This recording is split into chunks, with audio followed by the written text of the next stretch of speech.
Attorney General Pam Bondi. Madam Attorney General, thanks so much for joining the program.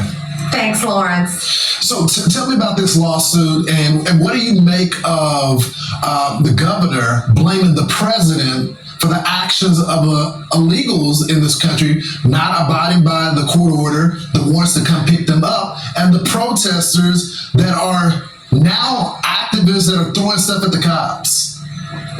Well, Lawrence, evidently, Gavin Newsom has not been out to the scene. He has not turned on the television set to see the incredible amount of violence that is happening in Los Angeles. President Trump is going to make America safe again. We're going to protect Americans, and that includes Californians. If Gavin Newsom isn't going to protect them, we are. He also failed to declare an economic disaster. Had he done that, Kelly Loeffler and the Small Business Administration could have come in and helped all those businesses that were being looted. We could have given them federal funding, but he's refusing to help even his own small businesses in California. And if you loot a business in California during this, we're charging you with robbery under the Hobbs Act. No longer are the days of non-prosecution for looting. It's a criminal act. You've seen on the news all these stores being burglarized, vandalized. We've also seen, Lawrence, all of our police officers, all of our federal, state, local law enforcement officers being abused out there trying to keep California safe.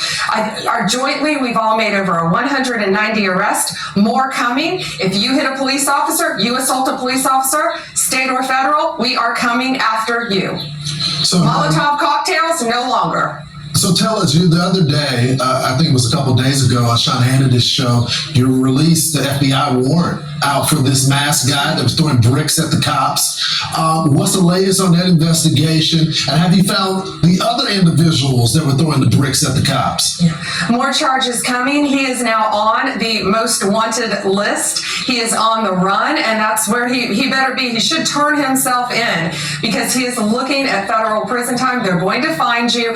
He thought he could wear a mask and get away with this, but with our technology now and incredible law enforcement work with FBI, DEA, ATF, working with ICE, working with Homeland Security, we're coming after you. We're getting these videos. We're seeing what you're doing. We're finding you. This guy's face is all over the news now, and we are going to catch him. We're seeing a connection between these individuals on the street. You got the pro-Hamas crowd, you got the Greenies, you got the Occupy Wall Street people, and then you got these people that want to advocate for the illegals to stay in this country. I want to bring you to this DOJ case that you guys just opened against an Oakland coffee shop that were refusing service for Jewish customers. What's the latest on that? You know, Lawrence, we shouldn't live in the world in which we live where you would name a coffee shop Jerusalem Coffee Shop. Yet when a Jewish person comes in there, they're mocked, they're told to leave, they're said horrible names to because they're wearing a Jewish hat or a Jewish star. We're not going to put up with that. Under Title II, they cannot do that in our country. Listen to what else they did. After the October 7th anniversary, that horrific day, the anniversary of October 7th, after that, they added new drinks to the menu. One was Sweet Sinwar in honor, a tribute to the leader of Hamas, who tortured Jews, who orchestrated the October 7th attacks. That's the world in which we're living, that they do a drink honoring him and can't do that. And so we've sued them, and we're going to stop this from happening. And anywhere in the country, if you do this, we're coming after you. Cannot do this. I mean, that's pretty egregious. I didn't know about the drink. Yahya Sinwar orchestrated the mastermind. He met his peace when Israel took him out from the tragedy that he brought down on them. This is what their attorney is saying in response to this lawsuit. This is our view is very much a political attack, and anti-Semitism, which is a very real problem in this country and in the world, is being distorted and weaponized. I mean, that reads like something straight out of Hamas's media organization that's trying to spin this. What's your response?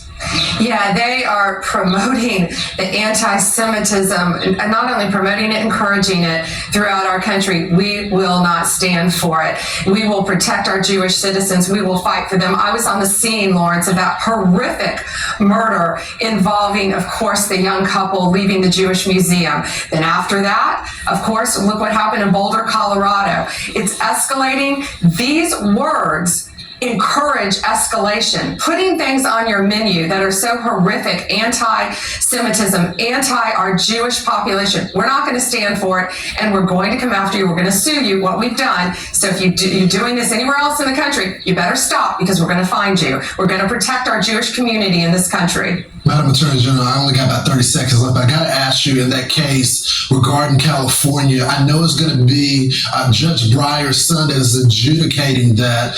I know that there's been a lot of lawfare going on. Are you concerned about that, or do you respect the merits of the case are going to be adjudicated fairly? Oh, we respect it. We have arguments on Thursday morning, of course. This is, I assume you're talking about the Gavin Newsom lawsuit against us. I think it's our 270th lawsuit. Who's counting? Against the federal government since Donald Trump has been in office. But sure, we're prepared to defend it, because we are prepared to protect our law enforcement officers out there, and we are entitled to do that under the law. And that's another reason, Lawrence, why one big beautiful bill needs to get passed, because we have no tax on overtime for law enforcement officers, and we will continue to protect our law enforcement. We need funding for law enforcement, and that's why it's so important also from a law enforcement perspective. It's a big issue. LA is dealing with a shortage of cops, so I'm sure they can use the money as well. Yes. Madam Attorney General, we thank you so much for always being transparent with us. Thank you, Lawrence.